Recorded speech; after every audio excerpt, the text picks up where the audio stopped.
This is episode 199 of This Week in Marketing, which means next episode is going to be 200, episode 200. Today, I'm going over the notable news and updates in the digital marketing space from the week of February 12 to 16, 2024. First up, Google has shared an update on how to remove images from Google search index, and now there are two different ways to remove it. One is the emergency situation, the other one is a non-emergency situation. For emergency situations, obviously there is an image removal tool that will this is when you need obviously immediate actions required and there is no direct access to CDN or content management system hosting the image. Now the link to that is in our show notes, of course. Now it's also crucial to remember that you have to block or remove these images from your site to prevent them from reappearing after the removal request expires. Right. The next is other one, the regular index is obviously do it from updating a robots.txt file, you're setting up the header, and then you can also use the no image index, robots tag, things like that. Okay. Hope this helps. Let's move on to the next update. The next update is Google updating the use of updating the documentation on how to use the canonical link, rel equals to canonical link annotations. So what is canonical? Canonical basically plays this foundational role in SEO by helping prevent duplicate content issues. They signal to search engines which version of a page is preferred when a similar content appears under multiple URLs. Proper use of these tags ensures that the right page gets indexed and ranked, leading to improved website visibility and user experience. So one example is and this is actually a good example.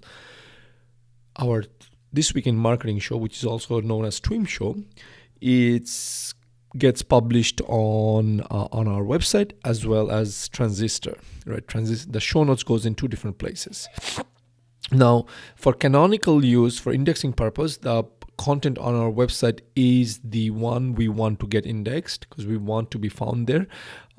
And obviously we have the Transistor that's just like we don't want it indexed. And why it's like that way, and it's a very good reason, is if we publish it through the show notes through Transistor, which is where this show is hosted on the audio portion, what this helps us with that, once it's published, it gets pulled right directly into all the other podcast platforms, Spotify, Apple, Google, Amazon, as well as the show notes gets published on our website. So it's one publish does it all. If we hadn't done that, if I had just done that, publish the audio and then go to our website, publish it's just too many steps. So that's just some of the information on how I am actually publishing it once and going in different places and using Canonical to kind of, help us signal. Using Canonical to signal to the search engine which one we want to consider as the primary version. Okay. The other thing you want to know about is that there is also Google recommends the using of the rel equals to alternate, where there are alternate versions of a page, for example, in another language or for a different media type. So I could actually use rel equals to alternate in Transistor. However, I'm not sure if that's doable or not, just because if Transistor gives me that ability or not. So for now, I haven't messed around with it, but if you have the option, please go ahead and use that. Next up, there is this new video series from Google on how search works. Their goal is to demystify the complexity of Google search. This is headed by Google search engineer Gary Elias. He's someone who we have referenced a lot in the past, and his initiative promises to offer a behind-the-scene look into the operational intricacies of the world's leading search engine. The series is designed to cater a broad audience, including business owners, marketers, even the general public, with the ultimate goal of boosting website visibility in search results. In the first episode, he lays out the groundwork with subsequent, and he promises that in subsequent installments or subsequent episodes or videos, he's going to dive into practical strategies for improving your website search engine ranking, which might mean that we don't have to publish the SEO related content in the TWIM show. We'll see how that comes out. Let's see. In his first initial episode, he stresses two pivotal insights. First, Google staunchly denies accepting payments for improved crawling frequency or search ranking positions. I don't even know who would come up with that conspiracy theory, but some people do. And he says, if anyone tells you otherwise, they're wrong, dismissing any misconceptions about pay for play in search rankings. Secondly, he says the quality of a website's content is underscored as the cornerstone for securing a favorable spot in search results. The definition of quality content as per Google standard will be explored in future episodes, offering viewers a roadmap to achieve a better visibility. With that having said, of course, the link to that video series is in our show notes, and if you don't want to watch those videos, you know what, stay tuned to our TWIM show and we will bring you updates as he releases them. Now, Google has given some explanation on as to why your ranking may decline after algorithm update, and this was given by Danny Sullivan, who is also a search liaison expert, and some of it could be helpful to you. So his first advice centers on leveraging Google Search Console to dissect and understand the factors contributing to a site's performance dip. He outlines a 5-step process aimed at identifying where and why these declines might occur. This method starts with comparing the site's metrics over recent months against a previous period, focusing on queries reports sorted by click change. This analytical approach helps pinpoint significant decreases in click, providing a clear picture of the site's current standing in search rankings. If you're still ranking in the top results, there's probably nothing fundamental if you have to correct, indicating that these fluctuations can be often attributed to Google's algorithmic changes rather than a decline in content quality or SEO efforts. Sullivan also emphasizes that Google's algorithms are designed to evolve, constantly refining how content is tracked and presented to users based on relevance and utility. So, for you all listening, this discussion underscores the importance of regular performance reviews using tools like Google Search Console. So even if you haven't seen a dip, you should obviously have someone in your team who is doing this. It's crucial to recognize that high search rankings are not static achievements, but ongoing efforts that align with Google's ever-changing criteria. Folks, it's like you don't go get a six-pack or a bodybuilder's body and stop working out, right? If you do that, what's going to happen? You're going to go back to what you were before. Same way with SEO, same with everything in life, okay? Sullivan's parting message offers both assurance, and that's about it, okay? Next up. How to fix 404 errors. So this is something that was brought up to John Miller through a Reddit discussion, and basically what he's saying, look, there are two types of 404. One is obviously 404, the other one is 410. Well, both indicate the page is not found. 410 status is used when the absence is permanent. Google treats this response similarly, and a 410 prompt may basically, or 410 error basically will prompt Google to remove this link from the index very quickly. That's the main difference. External links leading to 404 errors pose another dilemma. Mueller suggests that correcting external links pointing to non-existing pages on your site may not always be worth the effort, especially if it doesn't significantly impact traffic. Instead, focus should be on whether these broken links are causing visitors to get lost, indicating a valuable opportunity to fix them, primarily through 301 redirects to the correct URL. For you all listening, the key takeaway is to prioritize 404 errors that affect user experience and your site's performance. Not all 404 errors are detrimental, but understanding when and how to address them can significantly enhance your site's usability and SEO. Obviously, regular monitoring through tools like Google Search Console can help identify critical errors, track fixes, ensuring your site remains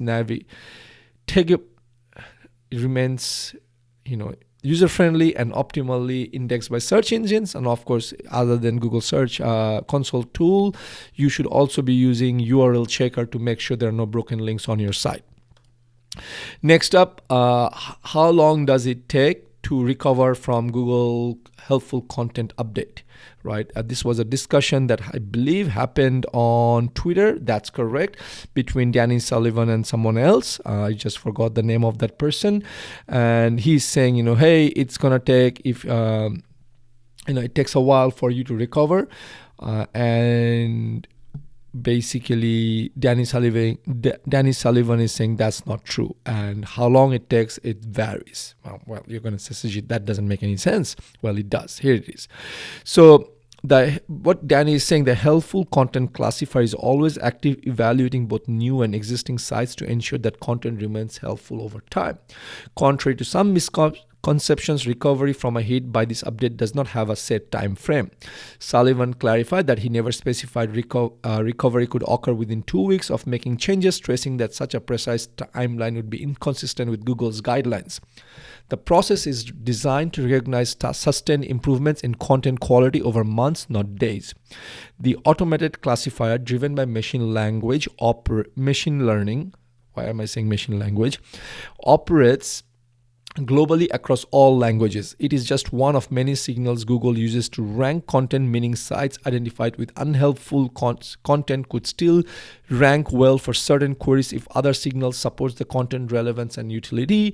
This nuanced approach allows for a degree of flexibility in how content is evaluated and ranked. So, for you all listening or business owners, the message is clear. A short-term fix is not enough to reverse the impact of the helpful content update. Google requires demonstrable, sustained efforts to prioritize user-focused content. This commitment to quality should be seen as an ongoing process rather than a one-off task to recover from a penalty. So, like I said, it's going to take time. It's an ongoing process. So now, Google, it's not going to happen that you're going to fix all your content and you're going to publish one more blog and, ooh, I'm back on top one, baby. No, that's not going to happen. It's going to take some time. So the best thing is you don't want to get hit by helpful content update if you are relying on traffic from SEO. Okay, the other thing is you want to understand is Danny Sullivan is saying in the next update is understanding traffic fluctuations and content quality. So Sullivan points out that in many cases, websites experiencing a downturn in traffic are not necessarily suffering from unhelpful content. Instead, these sites may find themselves outperformed by competitors who have seen a recent uplift in their rankings. This competitive shift can result in a relative decrease in visibility for your site, even though your content remains top-notch and your site continues to rank well for key queries. Sullivan highlights, there is no fundamental content issues, is more than other things might have moved up even slightly, suggesting that fluctuations in search rankings can often be attributed to the evolving landscape of online content and SEO strategies rather than a direct penalization by Google helpful content update. So this is something underscoring the importance of maintaining a holistic view of SEO and website performance. While it's vital to ensure your content is helpful, relevant, and user-centric, it's equally important to recognize that SEO is a competitive arena. Changes in ranking may not always signal a problem with your content, but could instead reflect the dynamic nature of your search algorithms and the competitive push from other sites. So hope this was helpful, which is just because you're ranking slow, you're not showing up in number 1 or number 2 or number 3 or the first page does not necessarily mean that you have unhelpful content. You need to actually take a look at it, analyze and diagnose. Is this really our content? Does anyone have better content? Maybe you have good content. Maybe you need to have better content. Hope this was helpful. Next up, Google stance on EEAT. EEAT has been covered in our show quite a bit. It stands for expertise, authoritativeness, trustworthiness, and the first E being the experience. Google added this experience part, I believe last year, maybe the year before that, but it added sometime before. It used to be just EAT. Google's second search liaison, Danny Sullivan, clarified that EEAT is not a direct ranking factor, nor does it influence other ranking factors in a measurable way. It seems like this is something I believe we covered last week, or a variation of it covered it last week. It does not go away. People keep on thinking EAT means you're going to rank higher. No, it's just going to give brownie points to you for your site being user friendly. Okay. Uh, Now, to think about it, when a site is user friendly, obviously Google will be able to, in my opinion, again, obviously it's an opinion, so take it as you may. Google is going to be able to index your site better. It's just going to work in other ways, right? Even though Danny Sullivan does not clarify it, but one of the things I think Google tracks is when someone clicks over to your site, how long do they stay on your site, and Google used that as a signal to say this was a good content versus a bad content, because I believe we covered this in one of the older shows. But even if it did not, it's just my understanding of how Google checks, or else how will Google know that, hey, we are suggesting this content, how many people are actually clicking and staying versus clicking back or navigating away. So, and you don't want to be on a site where, or you don't want to have a site where people come in and they're flooded with ads, things shifting, and it's just like a bad thing. So while it's not a direct ranking factor, but it is going to send a signal, EEAT is going to send a signal that you have something, there's something wrong with your content, or maybe you have the good content, but it's just other things that are not right. My 2 cents. Next up is misconceptions on disavowing links. This is something also that doesn't go away. Everybody tells, hey, SEO Rush says, or this was actually from Google's John Mueller, and he's just basically saying to the query from someone, the significant loss of organic traffic over 6 months attributed to a high number of toxic backlinks. This situation obviously led to a debate on whether disavowing these links could restore lost rankings. John Mueller provides clarity, emphasizing a stance Google has maintained for years. According to Mueller, pursuing the disavowal of links based on reports from SEO tools like SEMrush or worrying about negative SEO attacks does not equate to recovery in site rankings. Google has long advised against the indiscriminate use of disavow tool, warning that it may do more harm than good. This advice stems from Google's capability to automatically discount harmful links, minimizing the need for manual disavowal.